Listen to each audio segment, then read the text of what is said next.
Hey my Nova Bites, Time Travelers Nova and Rats here, and welcome back to our playthrough of Spectral Phantasy.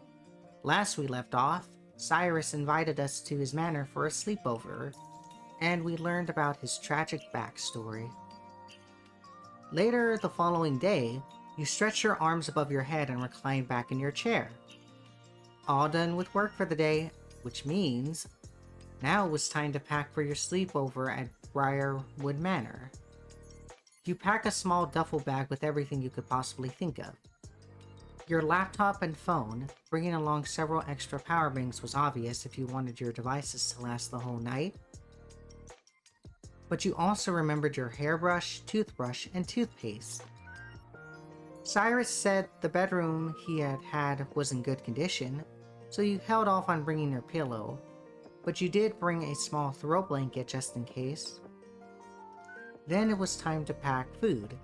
You make sure to grab several bottles of water and even a few cans of soda in case Cyrus wanted to try it. I mean, they had soda water back then, right?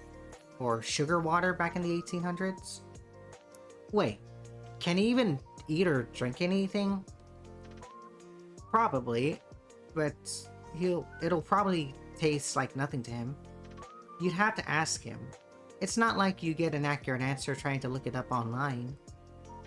Worst comes to worst, you can either drink them yourself or bring them back with you. You also thought to pop the popcorn ahead of time.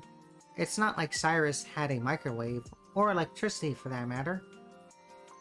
I mean, you can buy pre-made popcorn in a bag.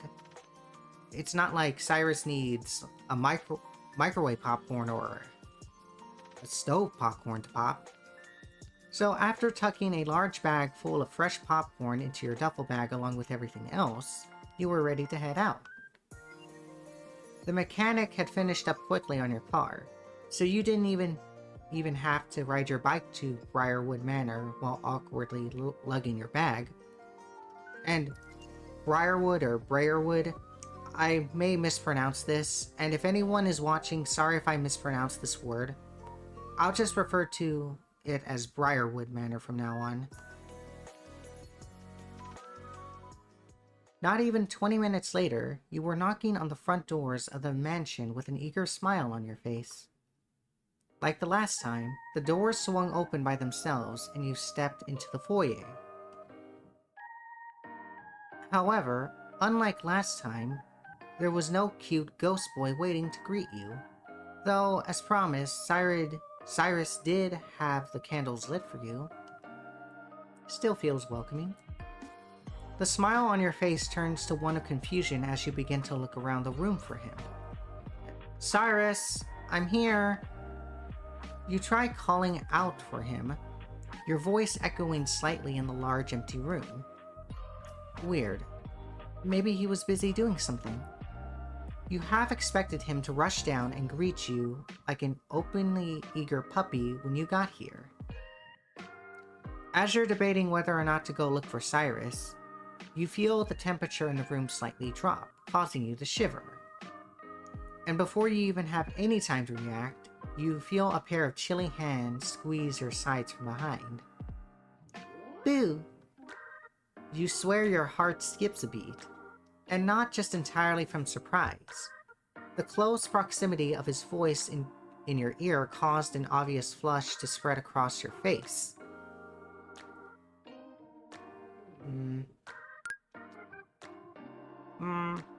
I'm going to have my revenge on you.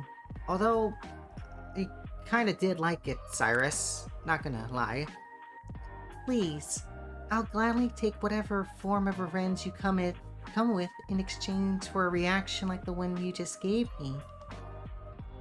I mean, did you really think you were entirely safe from me scaring you? I'm still a ghost. I have a quota to fill. And you make such a perfect victim. Strolling in here all cheery and smiling like that without a care in the world. Besides, you reacting so cutely like that just makes me want to do it all the more. Since when did you turn into a sadist? Pot, meet kettle. It's not my fault you can't take what you dish out. You need to take control of this situation immediately. The smug, self-satisfied look on Cyrus's face wasn't doing anything to help you in your current flustered state. So, you think I'm cute, huh? You must like me an awful lot if you're so desperate to get my attention. I mean, haven't we realized that I think he's cute? And doesn't Cyrus think we're cute as well, since we're this far in? Unfortunately for you, your attempts at teasing back don't seem to faze Cyrus in the slightest. Of course I like you a lot. You're the only person I have to talk to.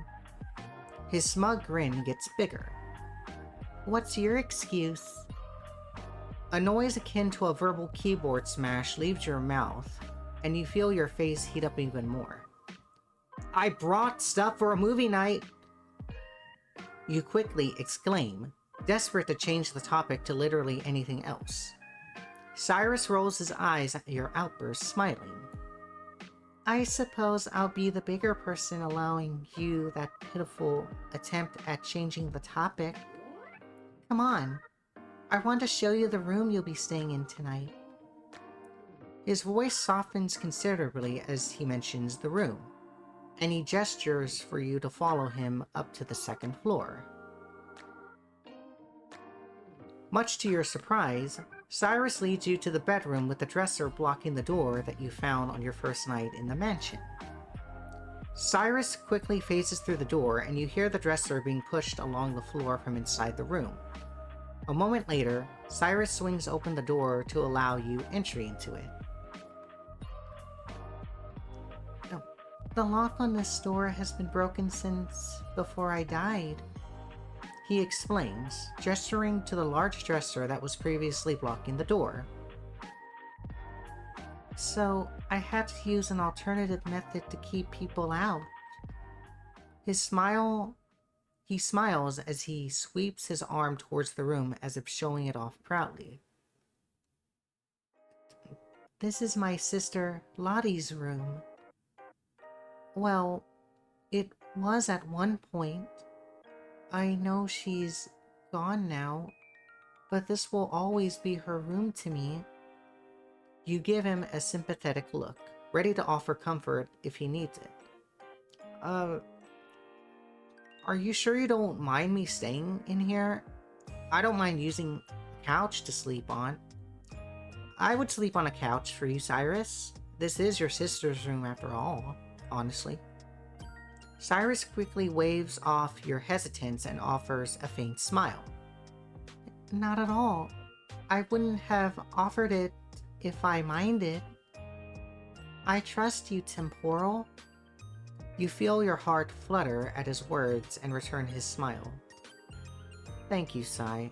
I'll be extra careful. Promise. What was your sister like, if you don't mind me asking? I'd be happy to talk to you about her.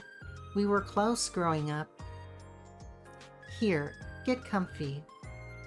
He moves over to the large canopy bed and plops down on top of the comforter, gesturing for you to do the same. It's clean, I promise, just a little dusty. You follow suit and sit down on the bed as well, pleasantly surprised at how soft the mattress feels under your weight. Anyways, Lottie, well, Charlotte was her full name. He reaches over the nightstand next to the bed and handed you a small hand-painted portrait in an ornate frame. Ooh, she's beautiful.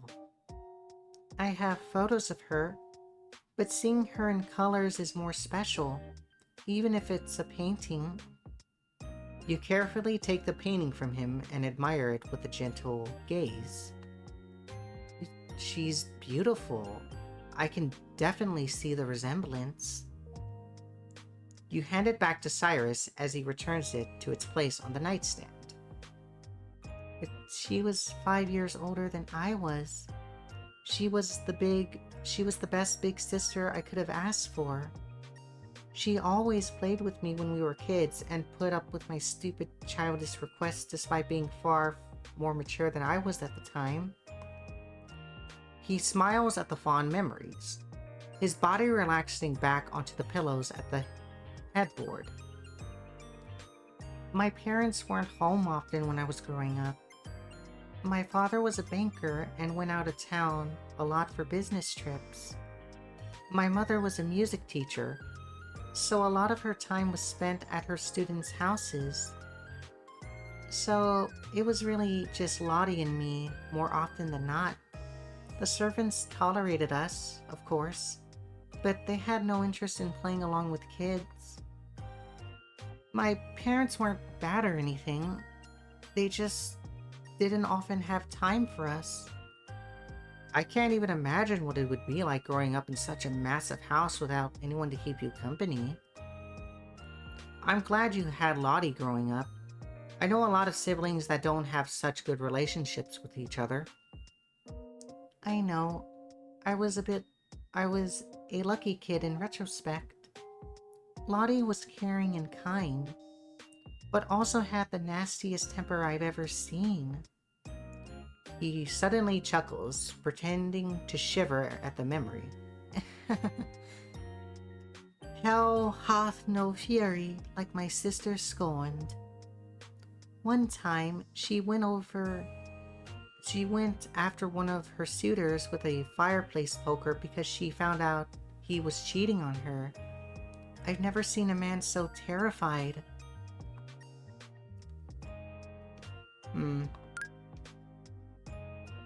Play stupid game. I would say that's justifiable. Cheating is bad. Cyrus laughs at your response and nudges your shoulder. Terrifying. Promise you won't come after me with a fireplace poker or any similarity dangerous objects? As long as you don't give me a reason to. I like your sister a lot. I wish I could have met her. She would have adored you. Cyrus's expression turns bittersweet as he lets out a small sigh. I wish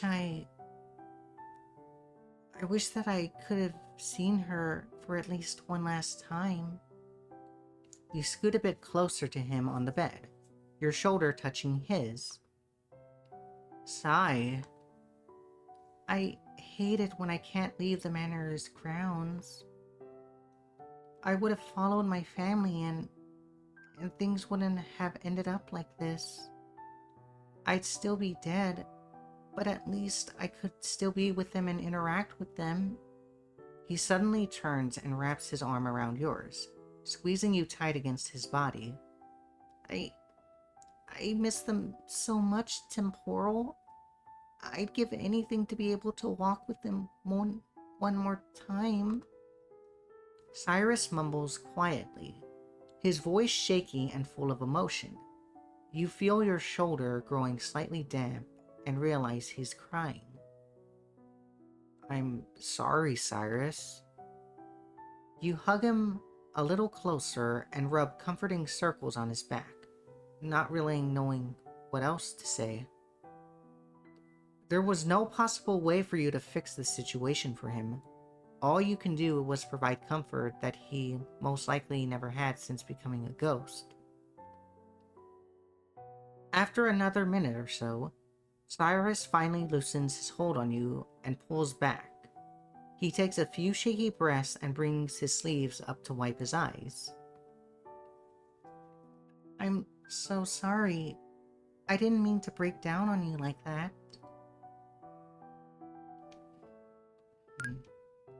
Oh, I'm sorry for bringing up painful memories, Cyrus. Cyrus is quick to wave you off. No, don't apologize. It wasn't your fault. I was bound to break down on you eventually. He takes another breath and begins idly playing with his locket. Thank you for listening to me and letting me have my little emotional breakdown on you. He grimaces sheepishly, looking embarrassed and awkward now that he's composed. I'm glad I was able to be here for you. Don't feel bad. You give him a warm smile before your expression turns contemplative. There was one thing still bothering you. Was it really impossible for Cyrus to leave the mansion grounds? You wanted nothing more than to help him out. Sure, he would still be a ghost, and you couldn't change that, but at least he'd be free to explore the outside world and not be trapped. Sai, you said on my first night here that you don't know why you're stuck here at the mansion, right? Uh-huh. I tried everything I could think of to leave. It's like I run into an invisible barrier on the property line. Nothing that you can think of is keeping you here, right? No lasting regrets tied to the mansion? Other than wanting to see my family again? No. He frowns, pulling his knees up to his chest and resting his chin on them. You sigh, frustrated with the situation. It was so unfair. Ugh. Well, I don't want to get your hopes up, but I'll read as many articles online as I can about ghosts. I'll hit up the library to see if I can scrounge up any books for good measure. Maybe I'll find some way to help you. Cyrus looks hopeful for a moment before his frown returns. Unless it's as simple as ghosts are automatically tied to where they died. That's why I said not to get your hopes up, dummy.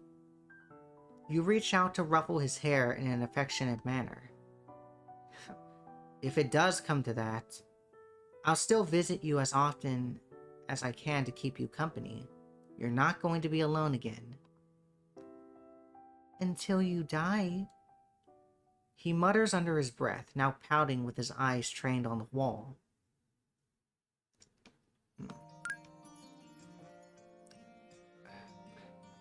Yeah, this is the best option, in my opinion. Joke's on you. When I die, I'm coming to haunt you. Your ass is going to be stuck with me forever. You'll never know peace. Only me teasing you and messing with you for the rest of our afterlives. Cyrus's face goes bright pink at your words. You're not serious? Bet. That makes it sound like a marriage proposal or something. Oh, so that's where your mind went. Interesting. Sai, you say, your tone casual, but carrying an undeniable hint of teasing. Do you? Don't. Perhaps. Temporal, please. Have a... Temporal. He outright whines. Little crush on me by any chance?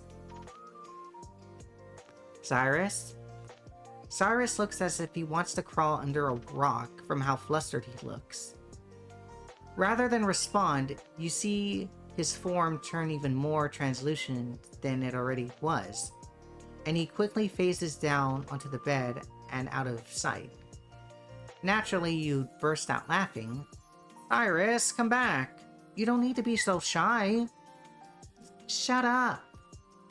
He calls back, his voice coming out muffled, and you realize he must be in the room below you on the first floor. Please, I promise I won't tease you. Just as you think you'll have to walk downstairs to drag him back yourself, Cyrus floats back up through the bed and returns to his original spot behind you. It takes him a few long moments before he seemingly works up the nerve to speak with you again. It's just, you're the first person I've spent this much time with in decades, really. You're fun to be around. You've been so nice to me. You're cute. It would be impossible for me not to get attached to you. Ah. His heartfelt words cause the playful grin on your face to melt in a soft smile. You realize that while teasing and jokingly flirting with him these past few days has been fun, you've begun to develop more sincere feelings towards him as well. I'd be lying if I said I wasn't a little attached to you too, you know. His head lifts so that his eyes can meet yours. A surprised expression on his pale features. Really? Like, as in romantically? I thought you were just having fun messing with me this whole time. Well, I definitely was at first. I have always thought you were cute, though.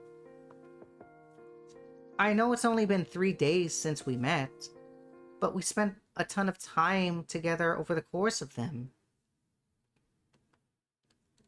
This is the most fun I've had talking with another person. So, if you want to see where things go, I'm fully on board. I'd really like that. He mumbles quietly and shifts a bit closer to you on the bed. You can feel the slight chill emanating from his body. So, Sai, are you excited to watch your first movie? Cyrus looks confused for a moment, as if you had just snapped him out of a daydream. That's part of your little sleepover thing you mentioned, right? I've heard people who came to the manor talk about movies before, but I have no idea what they are. It'll be easier just to show you. What genre do you like to see? Kind of like book genres, actually. Mystery? I'm not picky. It's rare for me to find a book I don't enjoy. I'll pick out a good thriller mystery movie then. You'll love it. You dig your laptop out of your duffel bag, as well as the snacks and drinks you brought along. So, I meant to ask, but can you eat anything as a ghost? I don't need to eat, but I can eat. When I tried for the first time after dying, I just kind of expected the food to phase right out of me, but I was able to eat it. Oh, so, wait. Obviously, I get nothing from it other than taste, and since none of my internal systems or organs work now that I'm a ghost, I really don't know what happens to the food. Okay, so you can taste then. I would have expected that you couldn't taste. Maybe it just poofs away? That's the wildest thing I ever heard. I agree. I don't need to sleep either, but I'm still able to fall asleep if I want to. I sleep a lot to pass the time, actually. I enjoy naps, Cyrus, so we are very similar. Huh. Interesting. Well, good thing I brought plenty of extra snacks for you then. I know you probably never had soda at least. Cyrus looks at the food you spread out onto the comforter and hesitantly picks up a candy bar. Is this chocolate? Yep. Do you like sweets? I love them. I don't even remember what chocolate tastes like anymore. He looks at you as if silently asking permission. You nod and give him a reassuring grin in return, gesturing for him to indulge. Cyrus makes short work of the wrapper and breaks off a piece of the chocolate bar before eating it. Immediately, you can see his eyes light up as he quickly breaks off another piece for himself. In record time, the entire bar is gone, and Cyrus almost has a dreamy look on his face. I'll give you money. I just humbly request that you occasionally bring me chocolate when you visit. You laugh loudly at that and pass him over another candy bar. Anything you want. Try some of the other snacks too, okay? Just save some for me. I'll get the movie set up. Cyrus grins back sheepishly and nods, but he's already tearing into the second candy bar. You should try some Skittles or even Twix, Cyrus. My favorite is hard, but I think mine would be Twix, although I enjoy Skittles. And also the small M&Ms too, in that bottle. A few minutes later, you have your laptop set up on the bed and a movie pulled up on the screen, ready to play. Cyrus asked a few questions about the laptop itself, as well as the internet while you worked. It was a bit hard to explain the concept to him, but you think he understood for the most part. He was a fast learner, you were quickly finding out. From the moment you hit play, Cyrus was completely enthralled by the movie. You don't think he'd be able to tear him away from the screen if you tried. About halfway through, however, it seems the initial awe wore off, and he seemed a little more relaxed, even making a few comments and jokes with you as the movie played. After the movie was done, the two of you had successfully demolished the entire bag of popcorn, and Cyrus had single-handedly eaten every last piece of chocolate you brought with you. Not that you minded, of course. You were happy he was enjoying himself so much. You want to watch another movie?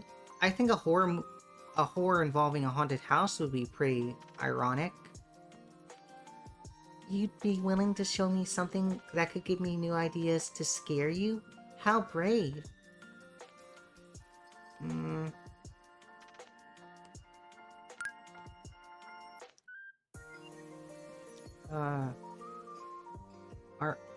You know what?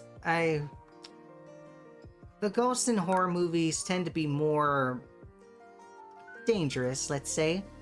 I don't want you to end up like them, Cyrus. I'm sure I could pick up something.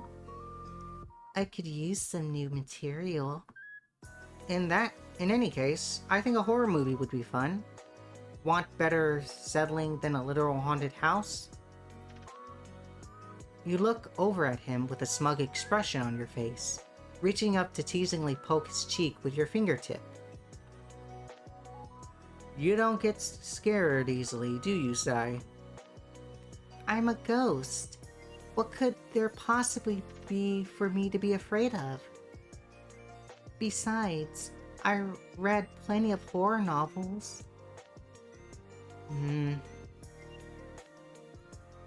Yeah. You know what, Cyrus? Suit yourself. If you get scared, feel free to cuddle up with me. I'll protect you. Cyrus's eyes narrow at you in an attempt to look unamused, but he really just ends up looking adorable. Am I supposed to feel safe with someone who nearly jumped out of the second floor window at a little prank?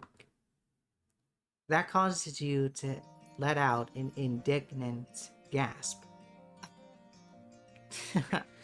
Oh, you little brat. You're never gonna let that go, are you? I thought my life was in danger. Sue me. I'm just teasing you. For what it's worth, I am sorry. Again. I'll stop bringing it up if it bothers you. You quickly shake your head, shifting to be a bit closer to him. I'm over it. I promise. I don't mind the jokes at all, Sai. He looks visibly relieved, and his expression brightened significantly. Good. Anyways, in terms of getting scared, I won't turn down an excuse to be closer to you. Aww, you little sweetheart. You're completely forgiven, Cyrus.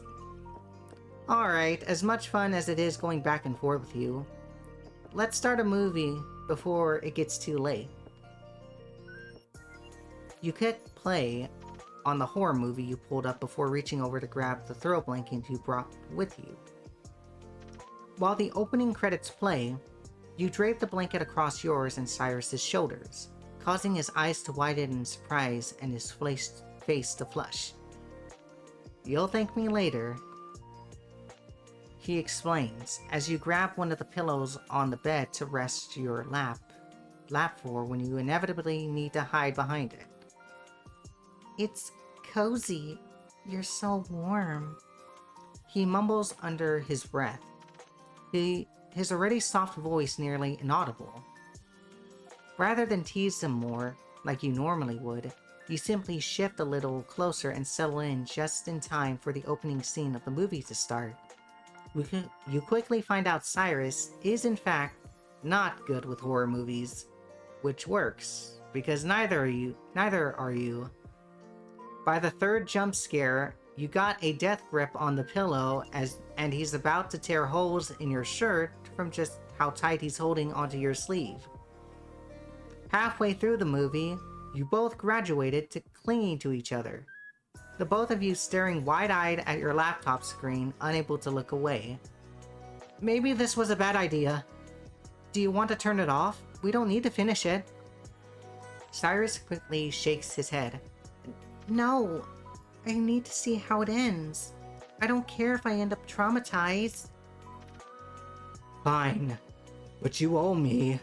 I'm gonna have nightmares. You grimace and reluctantly turn your attention back to the movie.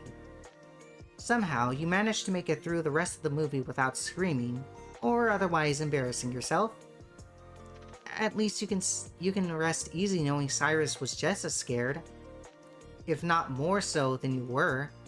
You let out a slightly shaky exhale and set the pillow aside, giving Cyrus a glance.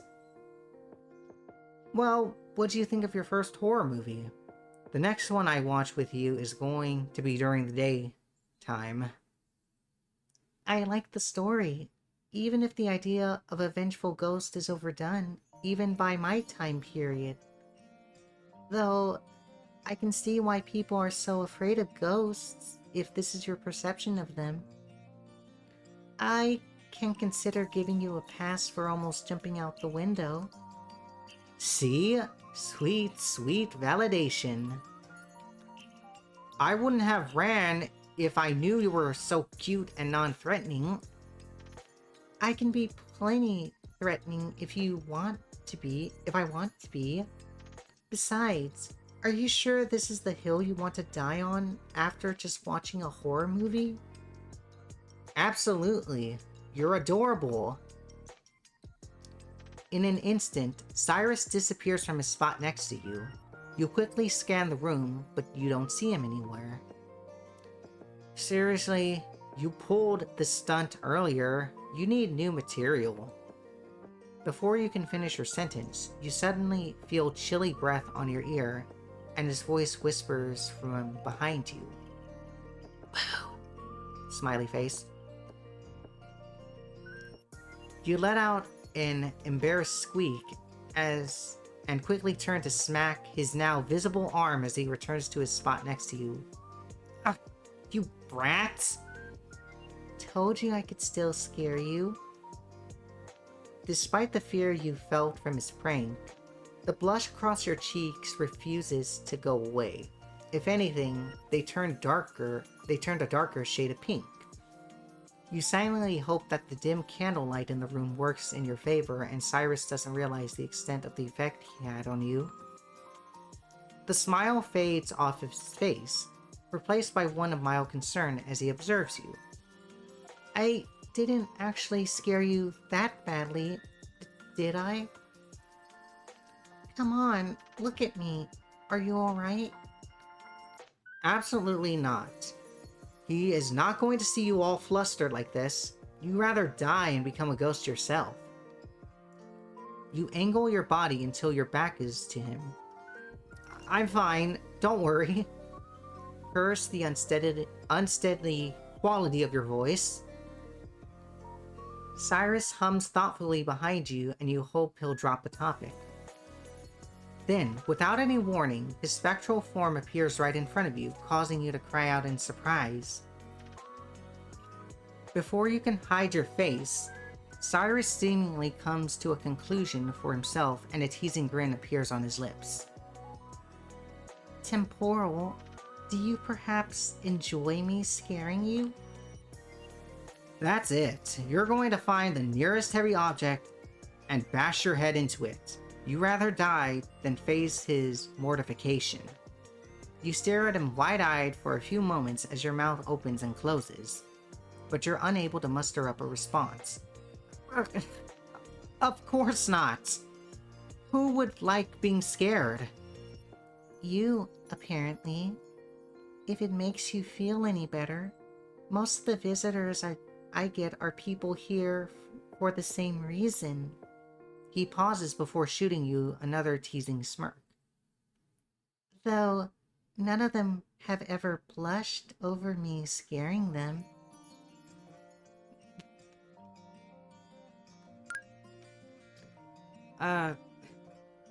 Well, yeah, it helps that you're so nice to look at. Cyrus's smug expression falters and he begins to start looking flustered himself.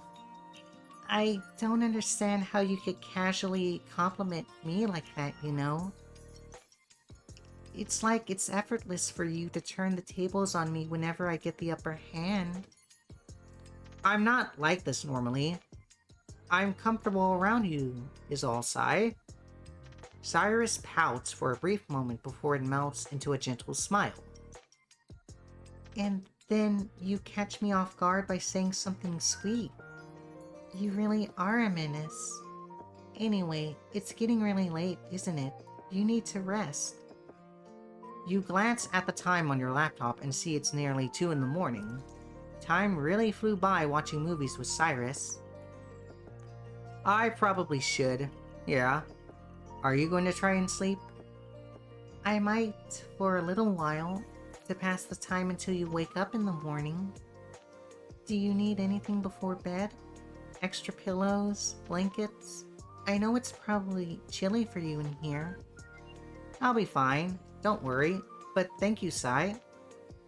Though, I really don't know how well I'll sleep in a haunted mansion after watching a horror movie. Cyrus gives you a sympathetic look and wraps his arm around you in a side hug. My room is right down the hall. I'll leave the door open for you in case you need anything. Just come right in. That gives you some sense of relief. As ironic as it was feeling comforted by a ghost.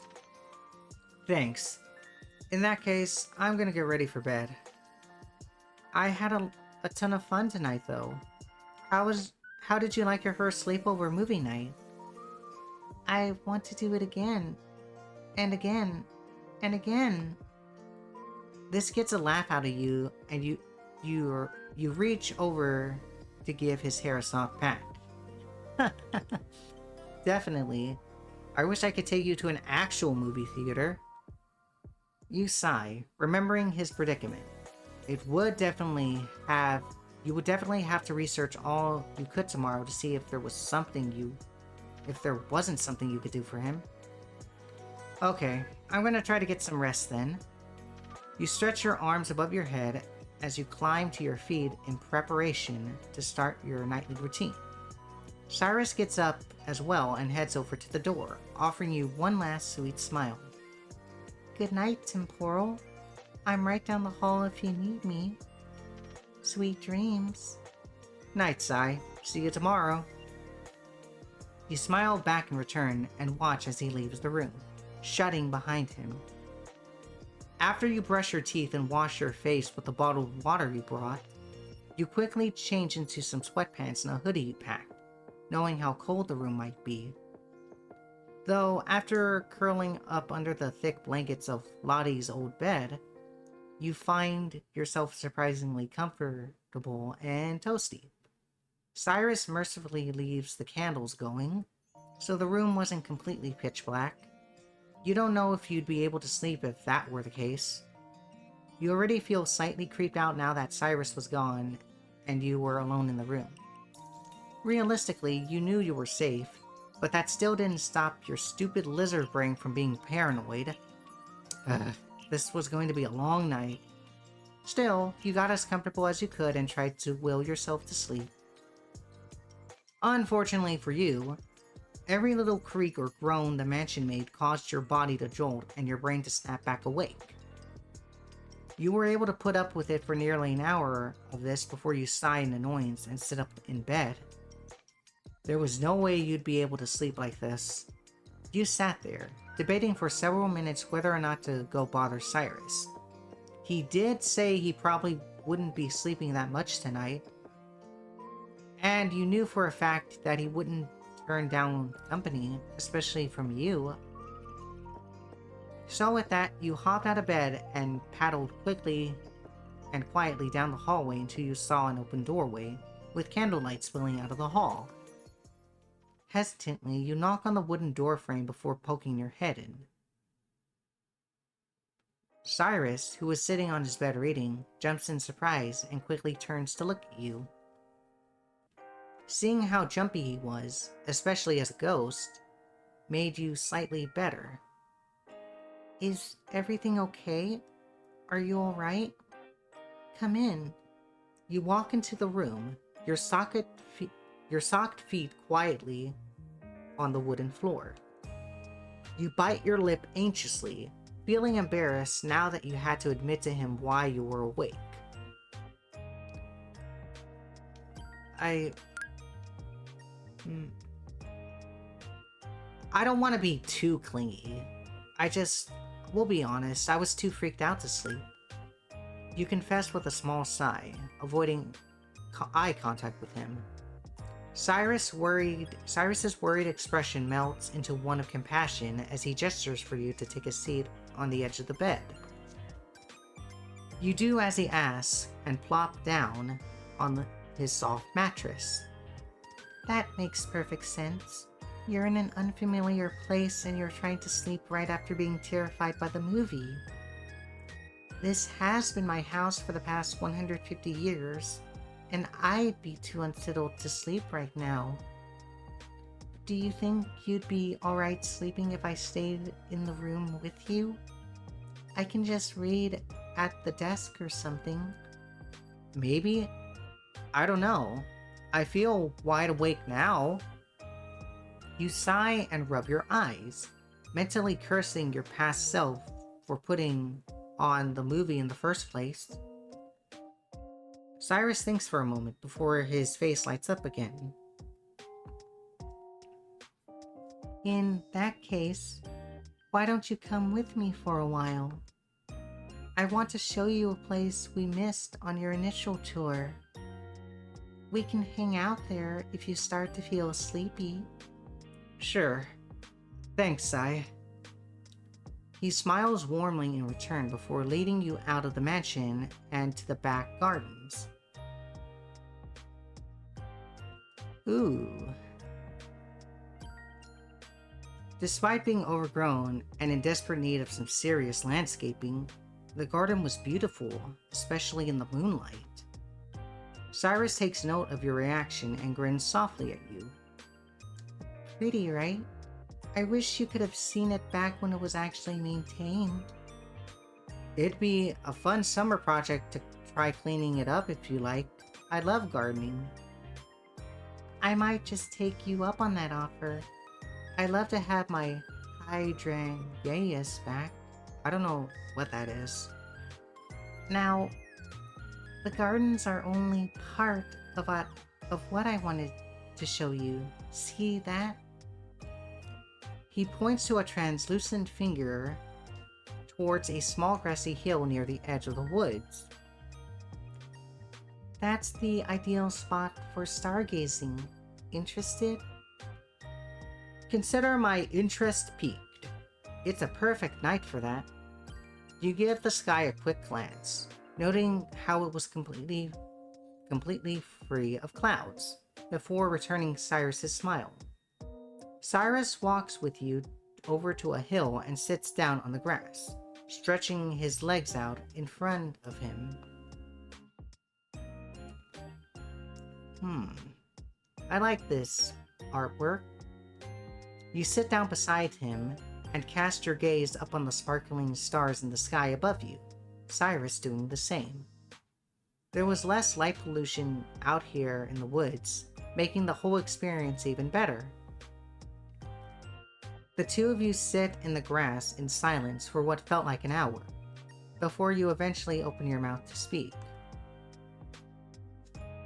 I'm going to do everything I can so you can leave the mansion, Cyrus. You deserve to see the rest of the world, not be stuck in this bubble forever. Cyrus turns his gaze away from the sky and gives you a bittersweet smile, shifting to gently bump his shoulder against yours. Don't feel bad if it doesn't end up working. You don't even know where to begin, right? It's entirely possible that there's nothing either of us can do. You stick your tongue out at him. I'm still going to try. You deserve that much.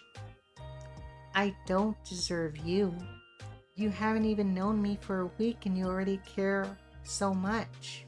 You're a good person, Temporal. I have a natural weakness for cute ghost boys. Can't help it. Cyrus bursts into laughter and reaches out to ruffle your hair in a playful manner. Oh, right, because you met so many other ghosts. He rolls his eyes at you. You shrug. Not my fault I met the best one first. It's already ingrained, you can't change it. Come on, let's get you back inside before we spend the entire night out here. Do you want me to sit in your room with you while you try and sleep? Ooh, this looks important. If it's not too much trouble, Oh, if you got in bed with me? Cyrus, I'm gonna have to ask you this. I'd sleep even better if you got into bed with me. Cyrus's face goes scarlet. What? You can just sit next to me and read while I sleep or something. What were you thinking about? He ignores your question and quickly changes the subject.